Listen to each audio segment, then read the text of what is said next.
Tantor Audio presents The Jefferson Rule: Why We Think the Founding Fathers Have All the Answers by David Sehat.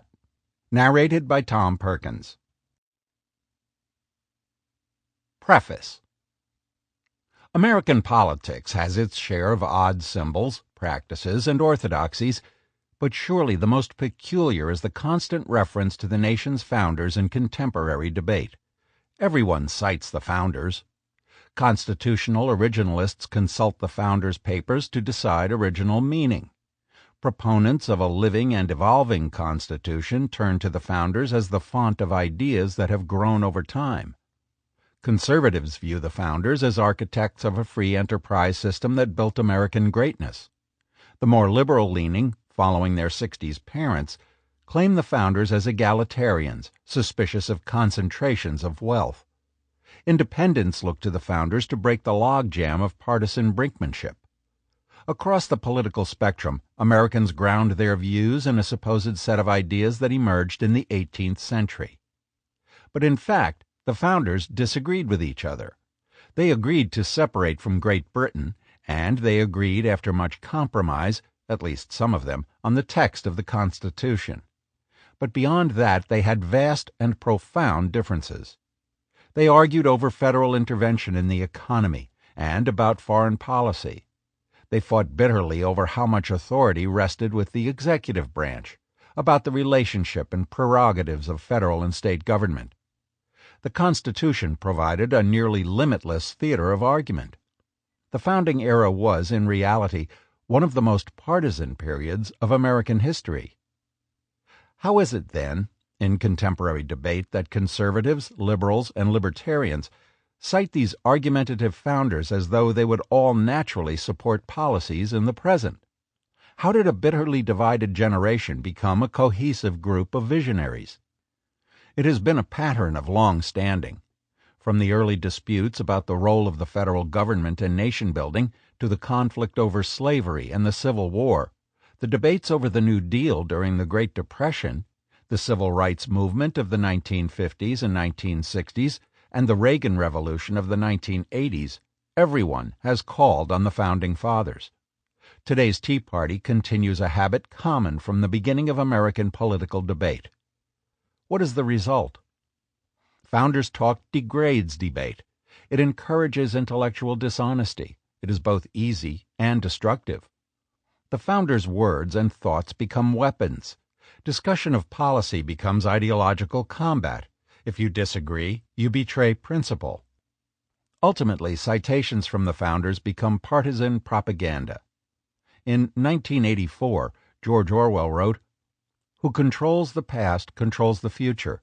Who controls the present controls the past." So it has been for much of American history, as successive generations of politicians impose their own meaning on the founders. Let's take up that history, beginning with the founders themselves, when Thomas Jefferson won the first round of debate and set the pattern for all succeeding ones. Chapter 1. The Quest for Unanimity.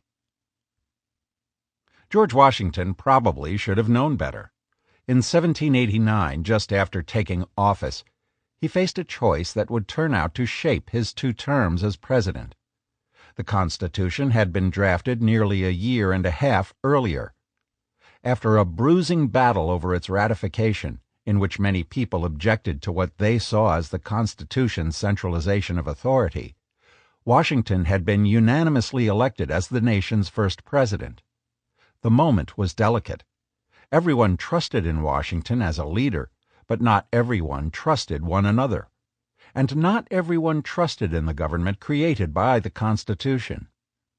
As Washington assumed the seat that many thought had been made for him, he needed to reassure concerned citizens that all was well. So he used his first inaugural to smooth over anxiety about the new government. It would be a force for national prosperity and national good, he promised. He would not allow the government to become despotic or to aid one section of the country over another. No local prejudices or attachments, no separate views nor party animosities will misdirect the comprehensive and equal eye which ought to watch over this great assemblage of communities and interests," he pledged to the nation's citizenry. But he also needed to use the new national powers of the government to confront the various and multiple problems that the nation faced, and he needed to appoint people to his cabinet who would use these new powers in a vigorous but politically circumspect manner. They would have to wield the new executive authority provided to the government without antagonizing those who had objected to the Constitution. In that quest he did not hesitate, at least initially, to think big. His first appointment was Alexander Hamilton for Treasury. The United States faced a number of economic problems that had been around since the end of the Revolutionary War. Under the Articles of Confederation, the wartime government that the Constitution replaced, the United States had been unable to coordinate the economic activity of the states.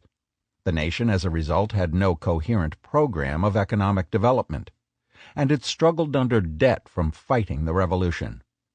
If the United States was going to be successful as a nation, it would need to address its large debt, establish its credit in the eyes of other nations, and raise the capital to engage in still necessary national improvements.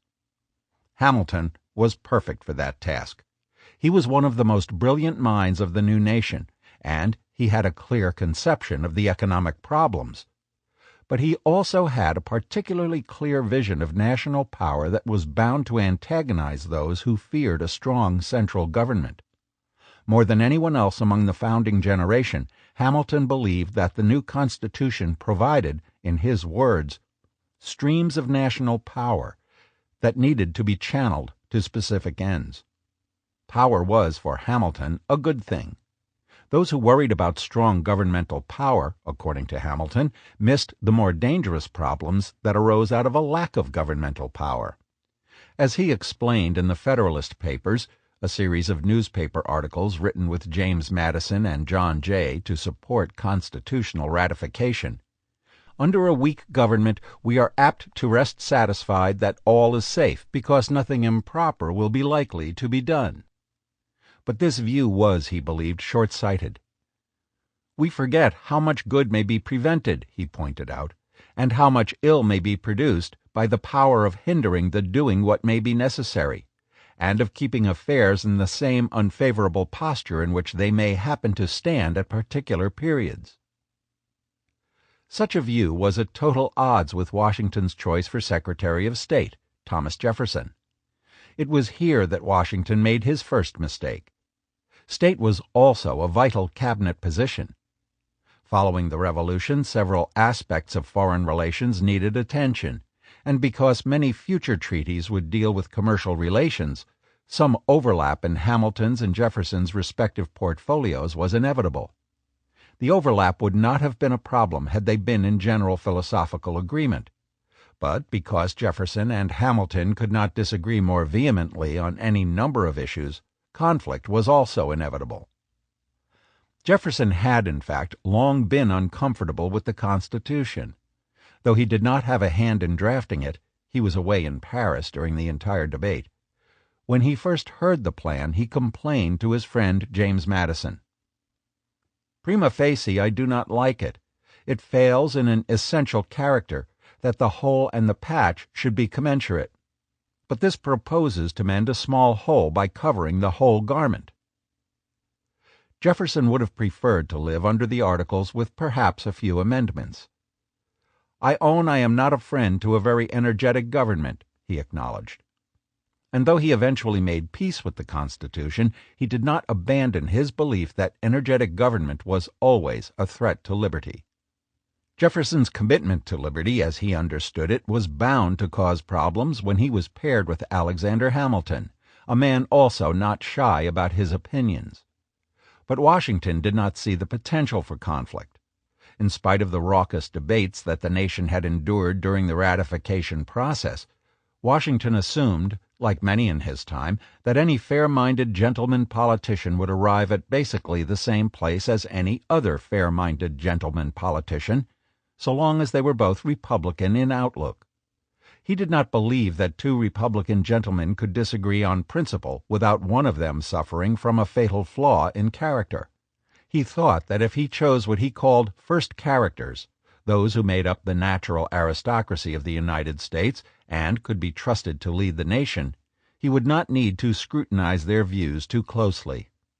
So he filled out his cabinet without regard to political inclination or orientation, and laid the seeds for bitter conflict in the future. Hamilton, a partisan of power, went to Treasury. Jefferson, a partisan of liberty, went to State. Edmund Randolph, one of three people who had stayed through the entire Constitutional Convention and then declined to sign the document, became Attorney General, the chief law enforcement officer of the new government. And Henry Knox, Washington's successor as commander of the Army after the Revolution, and a Secretary of War under the Articles of Confederation, stayed on as the Secretary of War under the new government. Given the quality of the people he selected, and ignoring their obvious political differences, Washington looked forward to the future. His administration, he predicted, would shine in the tranquil deliberations and voluntary consent characteristic of a Republican form of government. But in this, Washington would be sadly disappointed, and it is out of that conflict that we find the origins of our contemporary debate. Internal fracture. The problems began almost immediately. Hamilton led the way. In keeping with his views of power, he entered office determined to aggressively use his command of the Treasury to set the nation on what he considered a proper economic path. His goal was the creation of a new American political economy. Faced with the threat of insolvency and neo-colonial dependency after the Revolutionary War, Hamilton thought the national government should foster markets, prompt investment and entrepreneurship, and create a coherent national financial policy that protected public credit.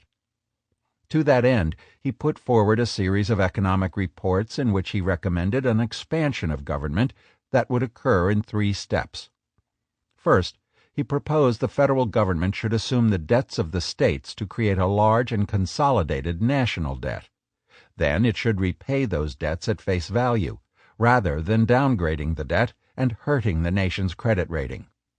Once those first 2 commitments were in place, he proposed that the government create a national bank that could collect new national taxes and use the subsequent capital flows to offer loans to the private sector in order to develop the economy. The net effect would be a powerful and centralized institutional control over American economic life. But Hamilton's proposals were controversial.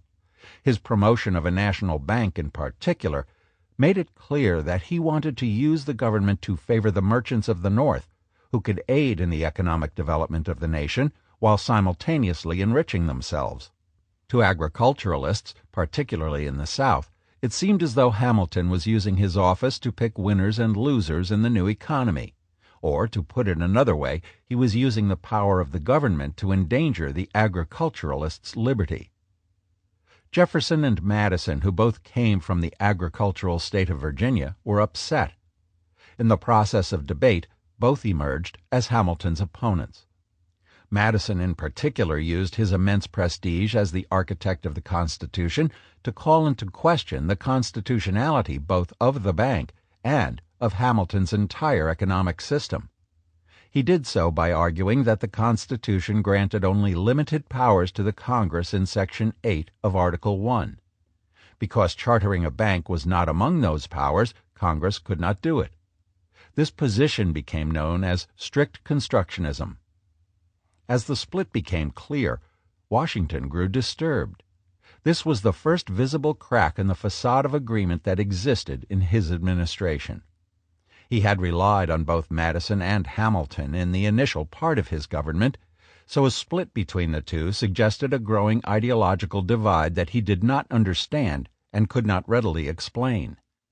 But he grew even more disturbed after Madison directly appealed to him to veto the bank bill, once it had passed over Madison's objection in Congress.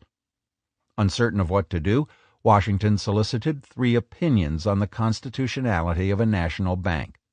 One from his Attorney General, Edmund Randolph, one from Jefferson, and after he had consulted the other two, one from Hamilton. Everyone brought considerable legal powers to the task. The resulting opinions confirmed for Washington that a constitutional and political gulf was opening beneath him. Jefferson and Randolph followed Madison in his strict constructionist argument, with Jefferson using his full rhetorical arsenal to defend what he had earlier called the holy cause of freedom. By rooting his opinion in the 10th Amendment, which reserved all powers not delegated to the national government for the states and the people, Jefferson argued with Madison that the Constitution was like the Magna Carta, primarily a restraint on power that served as a charter of liberty. To take a single step beyond the boundaries thus specially drawn around the powers of Congress, Jefferson complained, is to take possession of a boundless field of power, no longer susceptible of any definition. But when Hamilton read the opposing opinions, he could barely contain his contempt. Jefferson was not even at the Constitutional Convention, and Randolph, who had been there, refused to sign it at the convention's end, and they were lecturing him on the Constitution's meaning? Principles of construction like those espoused by the Secretary of State and the Attorney General, Hamilton coolly responded in his own opinion, would be fatal to the just and indispensable authority of the United States. Their disagreement was really about the nature and purpose of governmental power. For Jefferson, power always had a tendency toward malevolence that needed to be contained. But for Hamilton, power was the ability to do things that contributed to the public good. Precisely because the Constitution was designed to invigorate national government after the weakness of the Articles, Hamilton suggested that it was a charter of power, not merely liberty. It gave some powers to Congress by explicit statement and gave other powers to Congress by implication. In essence, Hamilton argued that if Congress had the express power to do one thing, such as collect taxes, it had the implied power to do other things, such as chartering a bank, that were a means of exercising that express power. To support his claim, Hamilton pointed to the so-called Necessary and Proper Clause of Article 1, Section 8. Congress shall have power to make all laws which shall be necessary and proper for carrying into execution the foregoing powers. The whole turn of the clause indicates that it was the intent of the convention by that clause to give a liberal latitude to the exercise of the specified powers, Hamilton wrote. This position became known as broad constructionism. Washington tarried for 2 days, uncertain what to do. Then he signed the bill. It appeared to be a clear victory for Hamilton, but to Hamilton's consternation, the debate was just beginning. Fanatical partisanship. Hamilton had pinpointed the exact questions of their debate, which would only grow more bitter in the future. Did the Constitution invigorate national government or constrain it? Did the framers trust or distrust power? And how exactly did they imagine that liberty would be maintained in this new federal system? Those questions would soon grow more urgent, but in the meantime the debate itself was disturbing to many in Washington's administration. They expected consensus in politics.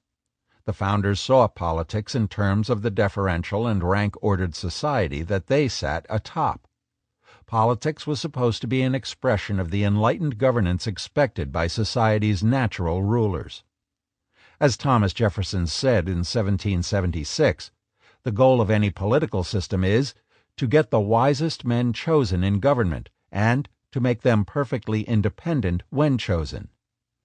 The voting masses would elect their betters, who could then, in tranquil deliberation, decide matters of public policy.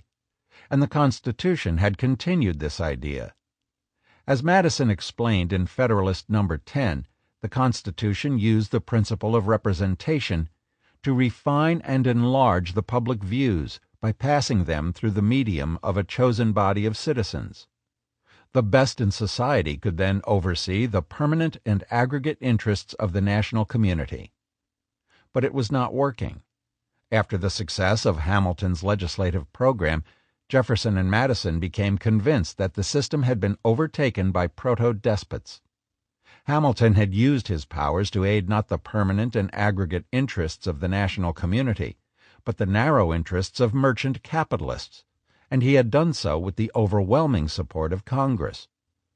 To resist what looked to them like the beginning of national degeneracy, Jefferson and Madison began canvassing New England and New York to seek support from regions other than Virginia.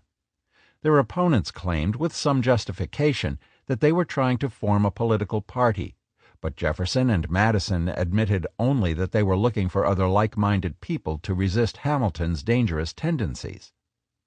The divide grew worse when Jefferson and Madison returned from their trip.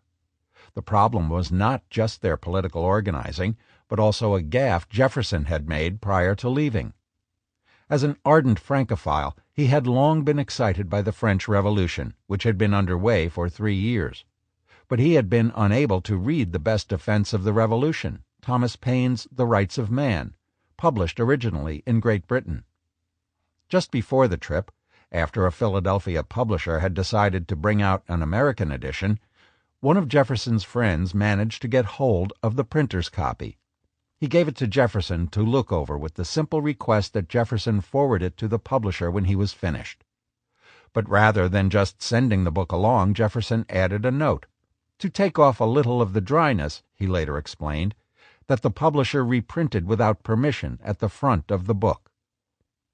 I am extremely pleased to find that something is at length to be publicly said against the political heresies which have sprung up among us, the note read. With Jefferson's name and comment at the front of the American edition, he appeared to be sponsoring the book's publication, and he seemed to be using The Rights of Man to air disagreements that he had with members of the Washington administration, especially Vice President John Adams, whose pamphlet criticizing the French Revolution, Discourses on Davila, had just been published. The response was fierce, as news of the fracture between the members of the administration leaked. Newspapers began alternately defending and attacking Jefferson, so much so that in early May he felt the need to justify himself to President Washington. He had, after all, betrayed proper decorum and the public commitment to consensual politics. Jefferson wrote to Washington explaining his letter to the printer and assuring Washington that he did not consent to the publication of what was supposed to be a private comment. But he also admitted that he did in fact have John Adams in mind when he spoke of political heresies. They had been friends of old, Jefferson said, and he expected that they still were. Even since his apostasy to hereditary monarchy and nobility, Jefferson wrote of Adams, though we differ as friends should do. Washington responded with an icy silence. Jefferson's explanation was actually quite remarkable. He only offered regret that his pronouncement had been published, not for its sentiment that Adams had betrayed the republicanism of the American Revolution and had become a supporter of monarchy. Jefferson, it was now clear, had become obsessed with his opponents in government. He believed with a kind of fervent zeal that the true principles of government were fixed and known to all, though especially to him. In his own mind he stood as a redoubt against dangerous error, a lonely crusader in a government that seemed, as he lamented in a letter around the same time, to have apostatized from the true faith. With Jefferson's movement into partisanship, the Washington administration began to come apart. The final provocation came in December 1791, when Hamilton released his next major financial report, the report on the subject of manufactures, which completed his vision for remaking the American economy. In his final proposal, Hamilton sought to use federal aid to promote manufacturing in the United States. He advocated in particular protective tariffs, that is, taxes on imported goods that would raise their cost in order to allow domestic industry to mature. Those taxes also would raise money that could be funneled through the national bank and then channeled into American industry. The result, he believed, would be the creation of a diversified, capitalist economy in which industry, commerce, and agriculture were mutually reinforcing in a feedback loop that would unlock the nation's tremendous resources and catapult it into international supremacy. But Jefferson again saw tyranny in Hamilton's plan. It would only further the government's favor for merchants while hurting the agriculturalists' liberty. Fortunately, he had already mobilized forces for his attack. During the summer of 1791, while he was dealing with the fallout from his heresy note, and while he remained a member of the administration, Jefferson had recruited the New York editor Philip Freneau to Philadelphia to start what would become an opposition newspaper against Washington's administration. The negative press coverage of his heresy note had convinced Jefferson that he needed a friendly organ that he could control. Shortly after Hamilton's third report was made public, articles began appearing in Freneau's paper and elsewhere attacking Hamilton's policies. They asserted that his plan was aristocratic because it sought to aid the mercantile class over others, and that it was a departure from republicanism. It was the beginning of a systematic newspaper campaign that began in earnest in mid-March and continued for 18 weeks.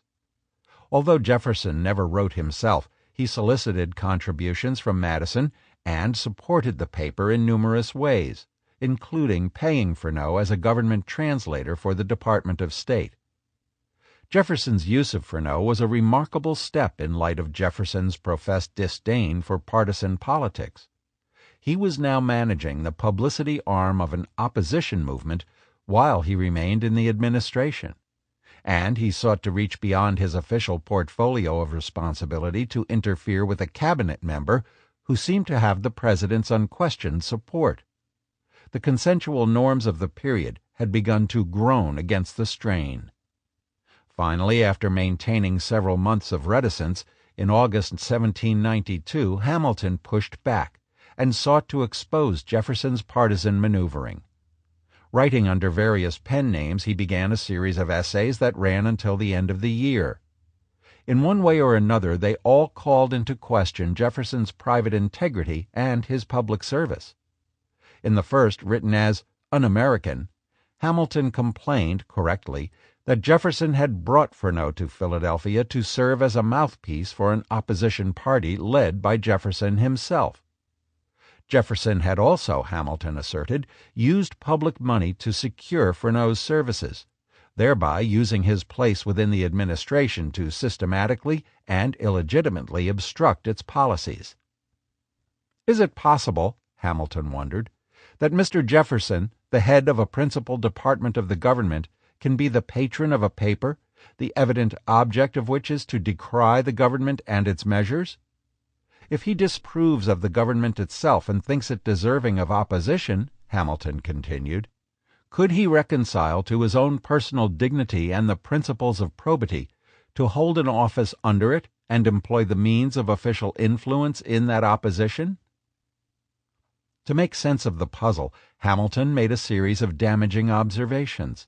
That Jefferson had been something less than a full supporter of the Constitution during ratification, that he had systematically opposed nearly all the major initiatives of the Washington administration, even though they had been approved by large majorities in both houses of Congress, and by Washington himself. That Jefferson actually believed a national government promoted pernicious principles and dangerous powers that must be dismantled as much as possible to preserve liberty, and that ultimately his long-standing opposition to the Constitution made him wish that the government would fail. Although Jefferson was stung, as usual, he did not need to lift a pen in response. Madison, James Monroe, and other allies swung into action, often at Jefferson's request. The resulting exchange was a rare spectacle, two principal ministers of the Washington administration unabashedly tearing each other apart in full view of the public. It was an utter failure of consensual politics. The founders, it turned out, had deep and numerous disagreements in matters of policy, governance, and constitutional theory and interpretation. Seemingly their strongest point of agreement was that all parties and organized political conflict were evil, and yet they were each outraged by the other, and edging toward organized political opposition. That cognitive dissonance, in which they found themselves doing something that they theoretically deplored, produced more acrimony.